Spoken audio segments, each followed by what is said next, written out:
May kalayuan sa kabayanan ang simpleng kubo ni na Lola Nilda. Ang kanyang dalawang apong babae ang tanging kasama niya sa buhay. Pagtatanim ng maisang kanilang ikinabubuhay. Si Lola Nilda ay isang bihasang albularya sa lugar. Kaya naman sa kanilang balkonahe ay makikitang nakatambak ang iba't ibang tuyong halaman, bote ng langis na may ugat. May kalayuan sa kabayanan ang simpleng kubo nila Lola Nilda. Ang kanyang dalawang apong babae ang tanging kasama niya sa buhay. Pagtatanim ng maisang kanilang ikinabubuhay. Si Lola Nilda ay isang bihasang albularya sa lugar. Kaya naman sa kanilang balkonahe ay makikitang may nakatambak na iba't ibang tuyong halaman at bote ng langis na may ugat. Ang panganay na apo niyang si Tasha ay masipag na nagtatadtad ng mga ugat ng halamang gamot. Ang dalaga ay 20 taong gulang na, mabait, maganda at masipag sa lahat ng gawain, mapabukid man sa kanilang taniman ng mais o kahit mga gawain sa kanilang bahay man. Kaya naman, labis na natutuwa si Lola Nilda sa kanyang mga apo. Ang kanyang pangalawang apo naman ay si Lenlen. Ang bata ay nasa 9 na taong gulang pa lamang. Malusog itong bata, maganda at masipag din, at maaasahan din sa kanyang murang edad. Si Lola Nilda naman ay nakaupo sa papag at mariing tinititigan ang isang lumang libro ng mga Latin na orasyon. Marahan itong lumingon kay Tasha at nagwika nang may pagmamahal sa kanyang boses. Tasha po, tsakin mong maayos ang pagkakapiga sa katas ng mga halamang gamot na yan. Ang sakit na dumarating sa ating baryo ngayon ay hindi basta-basta lagnat lamang, may dalang mabigat na hangin. Sumagot naman ng dalaga habang abala pa din sa pagtatadtad. Opo Lola Nilda, halos kumpleto na nga po ang langis na itinuro niyo sa akin kahapon. Nilagyan ko rin po ng konting pulbos ng San Benito sa ilalim ng banga para mas tumalas ang bisa nito laban sa mga masasamang bati. Si Lanla naman ay nasa isang sulok at itinaas ang kanyang ulo. Makikita sa leeg nito ang nakasabit na isang maliit na kulay puting bato na kumikislap kapag natatamaan ng sinag ng araw. Lola, tingnan niyo po ang matcha ko. Umiinit po siya kapag pumatak ang tanghaling tapat. Napapangiti naman ang matanda at marahan na hinaplos ang ulo ni Lenlen. Dahil ang mutsang yan na po ay biyaya ng kalikasan sa lahi natin. Huwag mo kailanman naalisan sa leg mo yan. Yan ang magtatanggol sa'yo kapag wala kami ng ate Tasha mo sa iyong tabi. Lumapit naman si Tasha kay Lenlen at kinurot ng banayad ang pisngi ng bunsong kapatid. Kaya dapat mag-ingat ka palagi ha. Maliit na albularya. Malusog ka pa naman. Baka pagkamalan kang masarap na lechon ng mga gumagala sa gubat ng mga mababangis na hayop at mga nilalang ng dilim. Pabirong sabi ng dalaga at sabay tawa pa na ikininguso naman ng kapatid nitong si Lenlen. Ate naman, kasama ko naman kayo ni Lola palagi. At saka marunong na din naman ako sa mga orasyon na pangkubla at pangproteksyon. Pagkaraan ng ilang sandali ay tila ba nagmamadali na pumasok sa kanilang bakuran si Aling Marites. Balisa ito at pawisan. Hawak-hawak nito ang isang maliit na bayong na may laman na ilang klase na mga gulay. Lola Nilda, magandang araw ho. Magpapatingin ho sana ako. Mabigat ho ang aking pakiramdam. Sumasakit din ho ang aking balikat. At tuwing hapon ho ay parang may nakatitig sa akin mula sa kung saan. Pagkatapos sabihin ng babae ang kanyang sadya, ay iniabot nito ang dalang bayong kay Lola Nilda. Tasha, ikaw ang tumingin sa kanya. Tingnan natin kung hanggang saan ang natutunan mo sa pagbasa ng ora. Tumango naman ang dalaga at lumapit kay Aling Marites. Kumuha ng konting langis ng niyog at ipinahid sa magkabilang palad at hinawakan ang ulo ng kanilang kababaryo at pumikit. Maya-maya ay nag-usal ito ng mga Latin na orasyon habang medyo humihingal naman si Aling Marites. At pagkatapos noon ay lumayo ng konti ang dalaga mula sa babae. Aling Marites, wala ko kayong sakit, ngunit may dumaan na masamang hangin sa iyong bakuran kahapon. May naamoy ka hubang balansa? Gulat naman na napatingin si Aling Marites sa dalagang albularya. Oo Tasha, tama ka. Napakalangsa nun. Akala ko nga ay may nabulok na isda sa likod ng bahay. Pero nang tingnan ko ay wala naman akong nakita. At ang masama pa nito, ang 2 kong alagang manok, Natagpuan kong wala ng dugo ngayong umaga. Wala namang palatandaan ng kagat ng aso, kung aso man ang may gawa nun. Nagkatingin na naman sina Lola Nilda at Tasha at tila ba biglang nag-iba ang oras sa kanilang balkonahe at malamig ang boses na nagwika ang matandang albularya. Tanggapin mo ang langis na ito, Marites. Ipahid mo sa pintuan at bintana niyo bago lumubog ang araw. At huwag na huwag kayong lalabas kapag tumitilawak ang labuyo sa ating gabi. Ang mga senyalis na yan ay nangangahulugan na may gumagala na namang aswang sa ating baryo. Bigla namang namutla si Aling Marites dahil sa winika ng matandang albularya at nagpasalamat na tinanggap ang bote na may langis at nagpaalam na para umuwi. Pagsapit ng hapon, naglalakad si Natasha at Lenlen patungo sa ilog upang kumuha ng malinis na tubig na inumin. May nakita ang magkapatid na dalawang babae na nag-aayos ng isang lumang kubo sa kabilang panig ng daan. Ang mga ito ay mag-ina na sina Cora at Lina. Maganda si Lina, may mahabang itim na buhok, ngunit ang kanyang mga mata ay masyadong mabilis gumalaw. Ang dalaga ay halos kaidaran lamang din ni Tasha. Si Cora naman ay isang may edad na din na matabang babae na kung tumingin ay tila ba nanunuri. Sumulyap si Lina kay Natasha, ngumiti ng napakatamis at lumapit sa magkapatid. Magandang hapon sa inyo. Kayo ba ang naninirahan sa kubo na malapit sa taniman ng mais? Mariing tinitigan ni Tasha si Lina. May nararamdaman siyang konting panginginig sa kanyang agimat na nakatago sa loob ng kanyang damit. Ngunit hindi na lamang niya pinagtuunan ng pansin yon. Oo, kami nga. Ako nga pala si Tasha. At ito naman ang bunso kong kapatid na si Lenlen. Bago kayo rito, tama ba? Marahang hinawakan ni Lina ang kamay ni Tasha. Napakalamig ng kamay ng babae. At tila ba, may hatid yun na kilabot. Ako naman si Lina at yun naman ang mama ko, si Mama Cora. Kakalipat lang namin mula sa kabilang baryo. Naghahanap kami ng tahimik na lugar na pwedeng pagtataniman at pagkakakitaan. Nabalitaan namin na napakabait daw ng mga tao rito sa baryo nyo. Lalo na ang pamilya nyo na tumutulong sa mga may sakit. Mabilis naman na nagtago ang batang si Lenlen sa likod ng kanyang ate. Hawak-hawak ang kanyang mutya na nakasabit sa kanyang leeg. Ate Tasha, biglang lumamig ang hangin. Napatingin naman ang dalaga sa leeg ng bata, ngunit mabilis na ibinalik ang tingin sa kaharap na si Tasha. Napakakit naman ng kapatid mo, Tasha. Ang lusog-lusog at ang ganda ng balat. Ilang taon na siya?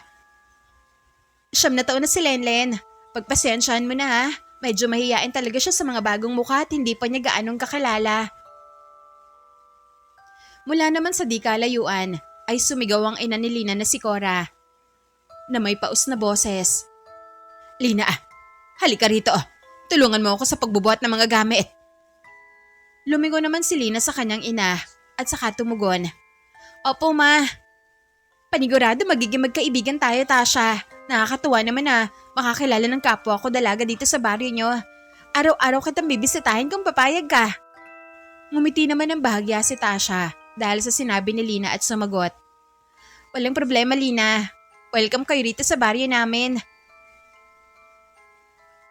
Pagkatapos makapagpaalam ay tumalikod na ang dalaga. Habang naglalakad palayo, si Natasha at Lenlen ay napadako naman ang paningin ni Tasha sa kanyang kamay na hinawakan ni Lina. At dahil nga isa na ding albularya ang dalaga, ay napansin na may naiwang maitim at malansang marka mula sa pagkakahawak ni Lina.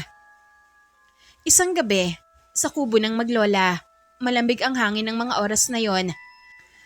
Maririnig ang huni ng mga kuliglig na maya-maya ay bigla din naman na huminto.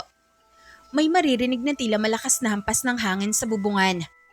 Nang mga sandali na yon, si Lola Nilda ay nagpapausok ng tuyong dahon ng iba't ibang halamang gamot sa 4 na sulok ng bahay. Habang si Tasha naman ay abalang naghahasa ng kanyang punyal. 3 araw na mula nang lumipat ang mag-inang Cora at Lina. Sa loob ng 3 araw na yon, 3 pamilya nang nawawala ng mga baboy at kambing. Kahapon, natagpuan si Pitang sa bakanting lote sa dulo ng baryo. Wala nang buhay. Pinaghihinalaan ng mga tao. Nakinuha ang utak at ang puso niya. Winakwak din ang tiyan ng kawawang babae. Bunsod ng narinig, biglang sumeryoso ang mukha ng dalaga. Narinig ko rin ho yun sa palengke kanina, Lola. Ang sabi nga ho ng mga tao, inataka daw ng mabangis na hayop. Pero nung tingnan ko ang mga bakas, hindi ho yun bakas ng kuko ng aso o ng baboy ramo. Bakas yun ang mahahabang kuko ng hindi ko pa matukoy na nilalang. Sa upuang kahoy naman sa isang sulok ay naroong nakaupo ang batang si Lenlen. Nakikinig sa pinag-uusapan ng kanyang lola at ng kanyang ate habang hawak nito ang kanyang mutya. Lola, ate, alam niyo po, tuwing hapon po kapag pumupunta si Ate Lina dito para makapagkwentuhan, umiinit po ang mutya ko at napapansin ko po, hindi siya tumitingin ng diretso sa mata ni Lola, tapos palagi siyang sumusilap sa leeg ko. Sabi ko na nga ba? Lola, hindi ho ba ninyo nararamdaman ang amoy ng mag-inang yon? Malansat amoy patay na hayop na pilit na itinatago. Malansat amoy patay na hayop na pilit tinatago sa paglalagay ng cologne. Bumuntong hininga naman ang matanda at nagsalita na tila nag-aalinlangan at nag-aalala. Ay nako, gusto kong isipin. Baka nagkakamali lang tayo, Tasha. Ayokong magbintang sa kapwa natin babae ng walang matibay na patunay. Si Lina ay napakagalaang kapag bumibisita rito. At si Cora ay tila mahina ang katawan. Ngunit ang lahi ng mga gabunaan ay kilala sa ganitong uri ng mga panlilinlang. Nagulat naman si Tasha sa winika ng kanyang lola. Ano ho, Lola? Gabunan ho? Yun ho ba ang lahi ng aswang na malalakas at lubang mapanganib? Tama ka, Apo. Ang mga gabunan na hindi tulad ng ordinaryong aswang. Sila ay matatalino at tuso. Kinaibigan kay ni Lina dahil alam nilang pamilya tayo ng mga albularya. Gusto nila tayong unahan bago natin sila mabuking. At ang target nila ay si Lenlen dahil ang dugo ng batang may mutya ay nagbibigay ng walang katapusang lakas sa kanilang lahi.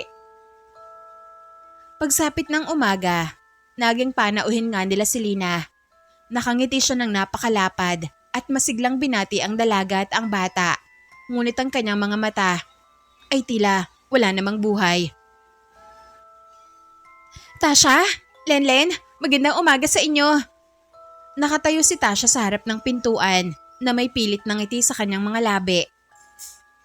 Magandang umaga rin, Lina. Napadalo ka yata ng maaga. Tasha, may gusto sana akong sabihin. Wika nito na tila ba nag-aalangan. Ano yun, Lina? Kaarawan ko kasi bukas. 21 taon na ako. Dahil kayo lang naman ang tinuturing naming totoong kaibigan dito sa baryo. Nagluto si mama ng masarap na hapunan bukas ng gabi. Iniimbitahan ko sana kayong dalawa ni Lenlen para magdiwang sa aming bahay bukas ng hating gabi. Napakunot-no ang dalaga nang marinig ang sinabi ni Lina. Hating gabi? Medyo gabi na yun para kay Lenlen, Lina. Iyan kasi ang tradisyon ng pamilya namin mula pa sa aming mga ninuno. Alam mo na, nakagawian na din namin gawin tuwing sasapit ang kaarawan namin ng mama ko. Doon kami nagpapasalamat sa karagdagang buhay na ibinigay sa amin dito sa mundo. Sige na, Tasha. Pakiusap. Naghanda pa naman si mama ng espesyal na pagkain para sa inyong dalawa. Huwag niyo naman tanggihan ang kaarawan ko. Malulungkot ako ng sobra pag nangyari yon. Wika pa nito na tila ba naiiyak na. Bigla namang lumabas ang batang si Lenlen sa pintuan at maang ito na nagtanong sa babaeng si Lina. Ate Lina, ano pong pagkain ang inihanda niyo? Agad namang napatingin ang babae sa bata nang may pananabik sa kanyang mukha na mabilis na din naman na itinago at magiliw na sumagot kay Lenlen. Manamis-namis na sabaw at malambot na karne, Lenlen. Ang sarap-sarap nun. Siguradong magugustuhan mo. Lumapit si Tasha sa kanyang bunsong kapatid at nagsalita habang hawak sa balikat ang bata. Sige, Lina, pupunta kami bukas ng hating gabi. Sasalubungin natin ang kaarawan mo. Labis naman ang tuwa na mababakas sa mga mata ni Lina. Maraming salamat, Tasha. Ihintay namin kayo, ha. Huwag kayo magsasama ng iba. Tayong 4 lang magdiriwang. At mabilis nang tumalikod si Lina palayo habang tumatawa nang makahulugan. Pagsapit ng hapon, naghanda na si Tasha at Lenlen. Naglagay si Tasha ng mga espesyal na kagamitan sa kanyang bag at sa loob ng kanyang damit. Naglabas din si Tasha ng isang medalyo na may nakaukit na mukha ng San Miguel Arcangel, isang bote ng sagradong langis at 2 matatalas na punyal na binasbasan ng malakas na orasyon. Sigurado ka na ba rito, Tasha?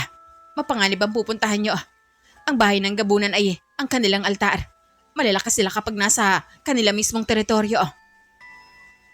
Kailangan tapusin ito, Lola. Kung hindi natin sila uunahan, buong baryo ang uubusin nila. At alam ko ngayong gabi nila balak na kainin si Lenlen. Handa ako, Lola. Pinalaki niyo ako bilang isang antingera. Ang lakas ng ating mga ninuno ay nasa dugo ko. Kaya wag ko kayo mag-alala. Lola, huwag po kayo mag-alala. Ang sabi po ng matya ko, ang dilim ay natutupo kapag natamaan ng liwanag. Tutulungan ko po si Ate Tasha. Wala na nagawa ang matanda. Kundi sumang-ayon na lamang sa magkapatid. Kahit nag-aalala siya, ay batid niya nakakayanang talunin ng kanyang mga apo ang mag-inang gabunan. Malaki ang tiwala niya sa magkapatid. At kapag kuwan ay hinawakan ni Lola Nilda ang ulo ng dalawa at nagdasal ng malakas. Humayo kayo mga apo ko. Protektahan niyo ang isa't isa. Hihintayin ko kayo. Pagsapit nga ng hating gabi, handa na ang magkapatid para tumungo sa bahay ng mag-inang aswang. Gamit ang lumang gasera ay lumakad na sila. Malamig ang simoy ng hangin ng mga sandali na yon at may hindi pangkaraniwang amoy na nangingibabaw sa paligid.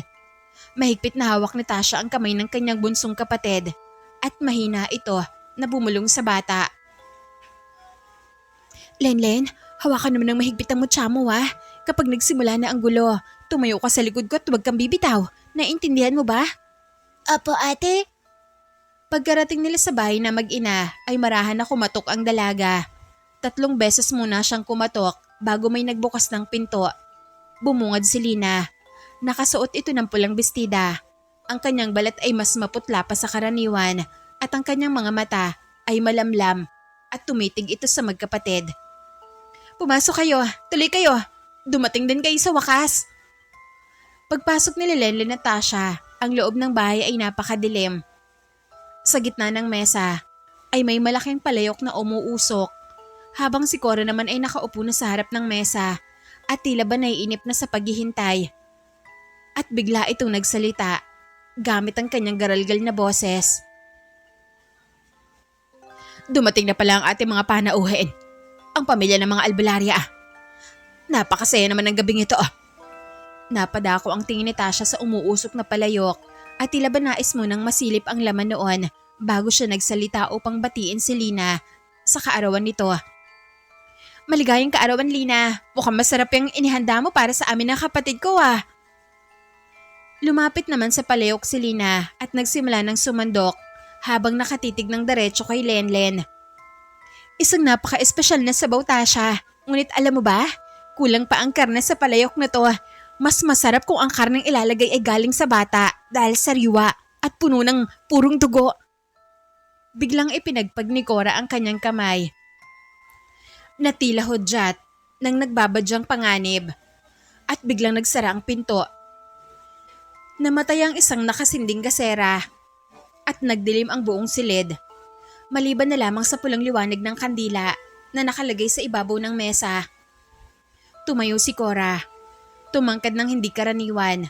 Ang kanyang mga braso ay humaba at ang mga kuko ay naging parang matatalas na kutsilyo. Inakala nyo ba talaga na nagtagumpay kayo sa pagiging maingat nyo? Alam naming albularya kayo. Ngunit sa gabing ito, ang dugo ng antingera at ang batang may mutya ang magiging pinakamasarap naming piging. Mabilis din nagbago ng anyo si Lina. Ang kanyang mukha ay nagsimulang umitim at pumangit at tinubuan ng matutulis na pangil. Lumabas ang mahabang dila nito na tila ba may mga tinik at ang kanyang boses ay naging tulad ng isang halimaw. Akala mo ba, Tasha? Nakuha mo ng tiwala ko? Ako ang kumuha ng tiwala mo para madala kita rito ng walang nakakaalam. Mabilis na tumalo ng aswang na si Lina patungo kay Lenlen habang nakalabas ang mahabang dila nito at mabilis pa sa kitlat naman na hinadlangan ito ng dalagang si Tasha. Diyan ka nagkakamali, Lina.